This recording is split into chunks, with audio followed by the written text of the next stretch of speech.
Vamos lá, 974174129. Você chama e participa ao vivo com a gente do programa. Já tem ouvinte, né? Então vamos lá. Alô? Alô, boa tarde. Boa tarde, quem fala? É Rafael, sou de Diadema, São Paulo, mas agora eu estou no bairro da Saúde trabalhando. Diadema para Saúde é perto, ainda bem. Vamos lá.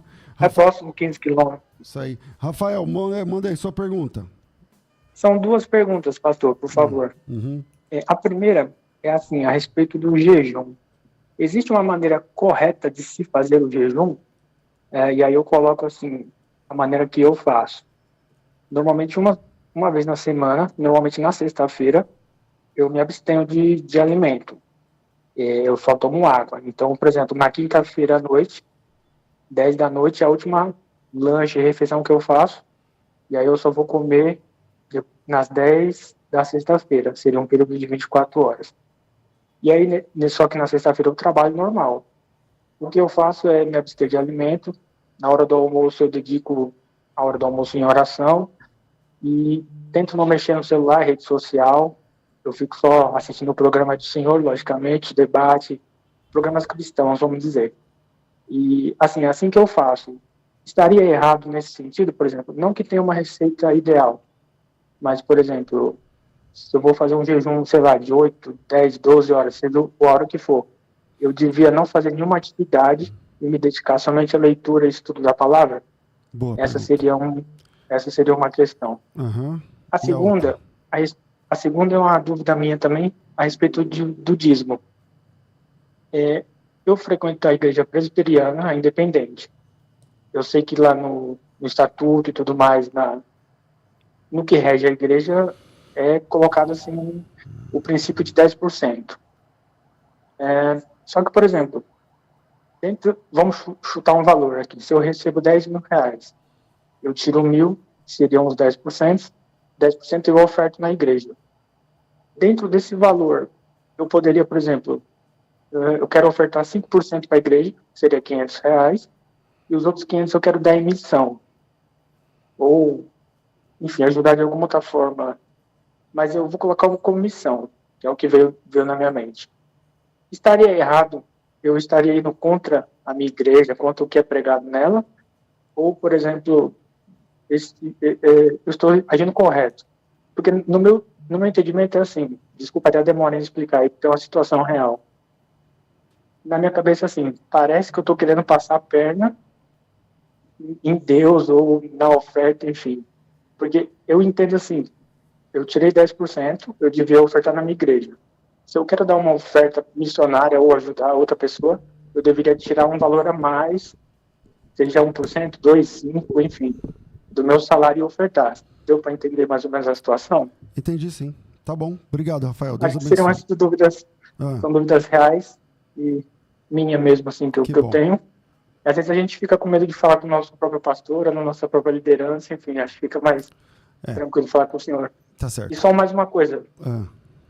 O Júnior, você deixa ele pegar o corcel também ou não? O corcel é só do senhor? Não, eu deixo. Ele anda com o corcel também. Ele anda. Ele Ele gosta muito. Ele fala pra mim, pai, queria dar uma volta com o corcel. Ele pega, a última vez ele foi em Jundiaí, e aí ele tinha um compromisso lá em Jundiaí, aí ele lava o carro e tal, então ele pega sim. Ele aproveita para desfrutar da máquina também. E ele gosta, tá? Ele fala pra pai, esse carro aqui não pode vender, esse carro tem que ficar para mim depois, tal. Vamos ver. É demais, deve ser demais. Mas obrigado aí pela atenção. Obrigado, Ótimo Rafael. programa, Deus abençoe. Deus abençoe. Amém. Vamos lá. Duas perguntas pessoais, né? Então eu vou responder com o máximo de carinho. Uma delas é sobre o jejum. Então vamos lá. O jejum, quando ele faz na quinta para sexta, parece, né? De quinta noite ele para de comer e aí ele volta na sexta noite. Da quinta para sexta. Vou te contar uma questão mais a título de curiosidade, sabe, o Rafael? Isso aqui é uma curiosidade que eu vou te falar. Não tem nada a ver com essa ideia de legalismo, não. Mas eu não sei se você sabia, mas a igreja bíblica, a igreja de Antioquia, ela jejuava oficialmente toda quarta-feira.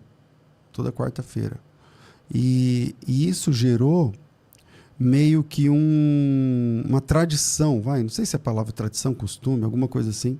Isso gerou meio que uma tradição onde a maior parte dos cristãos do Oriente se consagravam em jejum sempre nas quartas-feiras, né? Sempre nas quartas-feiras. Então, talvez porque eu saiba disso, fica na minha memória afetiva, e quando eu vou... Porque eu não penso nisso que eu estou te falando agora, mas quando eu falar, a semana eu vou jejuar, eu sempre prefiro na quarta-feira. Não sei porque, sei lá, era o dia que os irmãos da Bíblia gostavam de jejuar, eu vou nessa. Mas é a título de curiosidade, mas isso não tem nada a ver com a sua pergunta. Vamos na sua pergunta. Pastor, aí ele contou o jeito que ele jejua, ele trabalha tal durante o jejum, como é que fica isso? Primeira consideração, Jesus Cristo, quando falou do jejum, Jesus respondeu essa pergunta, né? Ele fala lá em Mateus 6,16. Ele disse assim, quando jejuardes, não vos mostreis contristados como os hipócritas, porque desfiguram o rosto com o fim de parecer aos homens que jejuam.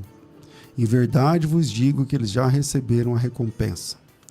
Tu, porém, quando jejuares, unge a cabeça, lava o rosto, com o fim de não parecer aos homens que jejuas. Assim teu pai em secreto e teu pai que vê em secreto. Não, peraí. Para não parecer que jejuas, para não parecer aos homens que jejuas, e sim ao teu pai em secreto. E teu pai que vê em secreto te recompensará. Então, essa ideia de você jejuar enquanto está trabalhando, está tudo bem, dica de Jesus, então para mim é doutrina, né? Tudo que Jesus falou é doutrina, então está tudo certo. Eu faria um ajuste, bom, aí também é um conselho, tá? Não é uma obrigação, porque na Bíblia não tem jejum parcial.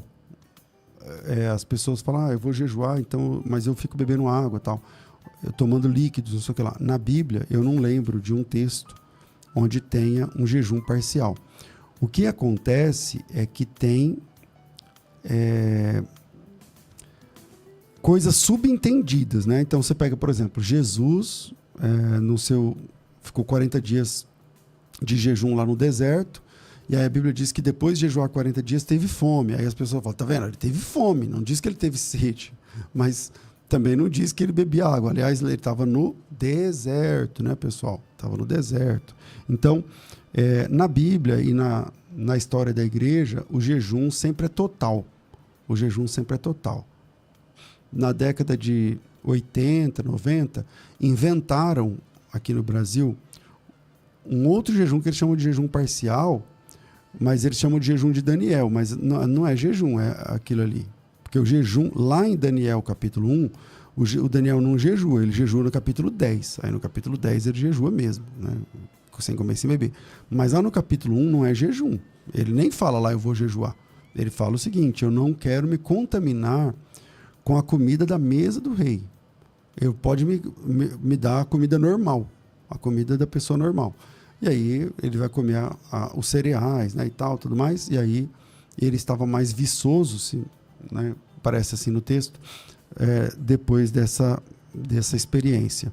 Então esse pessoal que fala, vamos jejuar arroz, vamos jejuar Coca-Cola, vamos jejuar açúcar, o nome disso aí é dieta, pessoal. E vale a pena, tá? E vale a pena. Mas jejum é quando você tem abstinência, quando você abraça a abstinência para servir. Veja, a lógica do jejum, para mim, está lá em Isaías, mas você já conhece o texto, né, de Isaías, mas a lógica do jejum é o seguinte, ninguém vive sem comida, ninguém vive sem beber. Lembra que quando Satanás veio atacar Jesus depois do jejum, qual é o primeiro ataque? Ele fala assim, se você é filho de Deus, manda as pedras virarem pão. E aí qual a resposta de Jesus? Nem só de pão vive o homem, mas de toda a palavra que sai da boca de Deus. Ou seja, pedra tem que virar pão. Você não está com fome? E Jesus estava com fome. Diz o texto que Jesus estava com fome. E Satanás vem com essa teologia. Teologia essa que hoje é pregada em igrejas evangélicas, inclusive. Qual teologia, professor? Aquela teologia de que se você é filho de Deus, tudo tem que funcionar, né? Quem disse isso a primeira vez foi Satanás. Se você é filho de Deus, pedra tem que virar pão. Como você é filho de Deus, está com fome? Não combina.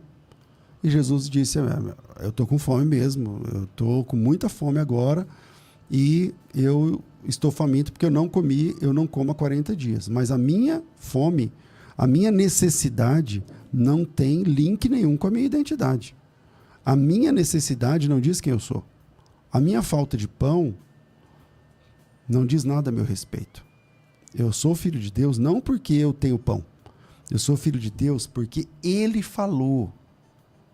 Eu sou filho de Deus porque Ele disse. Você não ouviu? Você não estava lá no batismo? Você não escutou? Ele falou para todo mundo ouvir. Eu sou filho de Deus porque Ele disse. Jesus disse isso quando Ele falou assim, nem só de pão vive o homem, mas de toda palavra que sai da boca de Deus. E a palavra que saiu da boca de Deus era confirmando a sua filiação. Veja, Satanás vem. Se tu és filho de Deus, Jesus falou, então, qual palavra saiu da boca de Deus? Tu és meu filho. Ele confirmou minha filiação. Ou seja, eu não sou filho de Deus pelas condições que eu tenho, pela situação que eu vivo, ou se eu tenho pão na minha casa. Eu sou filho de Deus porque Deus disse isso. E eu não tenho necessidade nenhuma, além da palavra de Deus, para entender quem eu sou. Então, é esse o ponto. O jejum, na Bíblia, ele é um jejum total, e que no jejum você está dizendo para você mesmo, não é nem para Deus, porque Deus já sabe, né? Você está dizendo para você mesmo, César, seguinte, você não consegue viver sem comida, né? Você não consegue viver sem beber, né?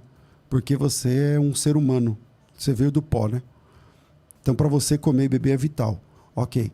Aí você diz para você mesmo, tá, mas tem algo que é mais vital, mais ainda, do que aquilo que me deixa de pé. Porque quem me deixa de pé de verdade é Deus. E aí você abre mão da comida e diz para você mesmo que nem só de pão vive o homem, mas de toda a palavra que vem da boca do Senhor. Então essa é a lógica do jejum, tá certo? Aí eu não queria ligar o ventilador na farofa aí do pessoal que jejua metade, né? Que vai bebendo e tal, mas eu ainda falei, eu vou falar num tom de conselho, de aconselhamento. Pensa no que eu falei, ora a respeito disso, vai para o texto bíblico. A segunda pergunta é sobre dízimo. Sobre dízimo. Pastor, 10% tal, tá tudo beleza, na nossa igreja também é dizimista, eu não lembro a igreja que ele falou, Batista? Presbiteriana independente. Ok, é uma igreja dizimista, como a maioria das igrejas. Eu posso dividir o meu dízimo em duas partes? Eu vou dar 5% para a igreja e 5% para as causas que ele falou lá. Ele citou uma causa que eu não lembro agora qual é, mas não importa e tal. Vamos lá. Eu posso fazer isso? Bom, pode, porque o dinheiro é seu, né? Você pode. Agora, a partir desse momento, você não está dando dízimo, né? Você não está dando dízimo. O dízimo é quando você entrega os 10%, tá? O dízimo é quando você entrega os 10%. Então, você pode orar a respeito, ora a respeito disso, né? Se você for fazer isso, talvez valha a pena conversar com... Eu não sei como é que é a estrutura da sua igreja. Eu sou de uma igreja que não tem a obrigatoriedade de dízimo, então não